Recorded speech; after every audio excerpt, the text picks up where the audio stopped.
نحمده ونصلي على رسوله الكريم أما بعد فأعوذ بالله من الشيطان الرجيم بسم الله الرحمن الرحيم الحمد لله رب العالمين الرحمن الرحيم مالك يوم الدين لفظ بلفظ ترجمہ الحمد تمام تعریفیں للہ اللہ کے لیے ہیں، رب جو پروردگار ہے، العالمین سارے جہانوں کا، الرحمن نہایت مہربان، الرحیم بڑا رحم کرنے والا، مالک ہے یوم الدین روز جزا کا۔ ترجمہ دیکھیں، سب تعریفیں اللہ کے لیے خاص ہیں جو تمام جہانوں کا پروردگار ہے، بہت بڑا مہربان، نہایت رحم کرنے والا ہے، روز جزا کا مالک ہے۔ تشریح: ان تین آیات میں تین باتیں بیان کی گئی ہیں۔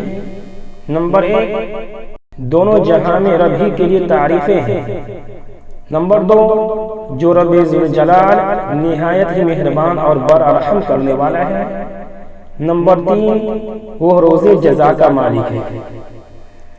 جتنی بھی تعریفیں روز اول سے لے کر آج تک ہوئی ہیں اور صبح قیامت تک جتنی بھی تعریفیں ہوں گی، وہ ساری تعریفیں دراصل اس ذات اقدس کے لیے ہیں جو صرف انسانوں اور جنات ہی کا نہیں بلکہ پورے عالموں کا پالنہار ہے۔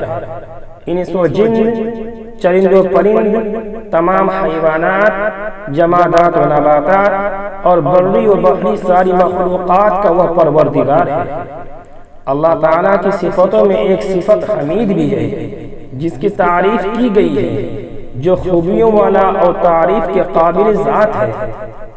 سورہ نساء کی آیت نمبر 131 میں ہے، وَكَانَ اللَّهُ غَنِيًّا حَمِيدًا، اللہ تعالیٰ بے نیاز اور تعریف کیا گیا ہے۔ حضرت مقاتل بن حبان رحمۃ اللہ علیہ نے فرمایا کہ عالم 80,000 ہے، 40,000 عالم خشکی ہے، 40,000 سمندر میں، اور حضرت وہب بن منبہ رحمۃ اللہ علیہ فرماتے ہیں کہ عالموں کی تعداد 18,000 ہے، اور بعض مفسرین یوں فرماتے ہیں کہ عالموں کی تعداد کا علم صرف اللہ تعالیٰ ہی کو ہے۔ ساری مخلوق کو زندہ کرنے والے بھی اللہ تعالیٰ ہیں اور زندہ رکھنے والے بھی اللہ تعالیٰ ہی ہیں۔ سورہ بقرہ کی آیت نمبر 131 میں بھی اللہ تعالیٰ کے لیے رب العالمین کا جملہ استعمال ہوا ہے، قال اسلمت لرب العالمین۔ اللہ تعالیٰ رحمان ہے، یعنی بہت بڑے مہربان ہیں، اتنے بڑے مہربان ہیں کہ یہ لفظ رحمان اللہ تعالیٰ کے علاوہ کسی اور کے لیے استعمال کرنا درست نہیں۔ سورہ رحمان کا آغاز الرحمن علم القرآن سے کیا گیا، جس صورت میں رب ذوالجلال کی 20 نعمتوں کا تذکرہ ہے۔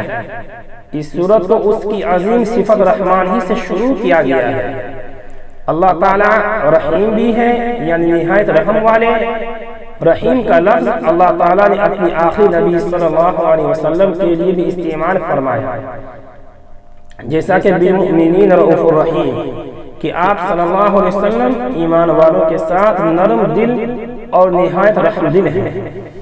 تیسری بات یہ ہے کہ جس طرح اللہ تعالیٰ کی حکومت و سلطنت رہتے دنیا پر قائم ہے، اسی طرح اس کی بادشاہت، سلطنت اور اس کا دبدبہ اس دن بھی رہے گا جس دن میزان عدل قائم ہوگی اور ہر شخص اپنے عمل کا نتیجہ اور انجام پائے گا، جس دن ہر اچھے عمل کی جزا اور ہر برے عمل کی سزا دی جائے گی۔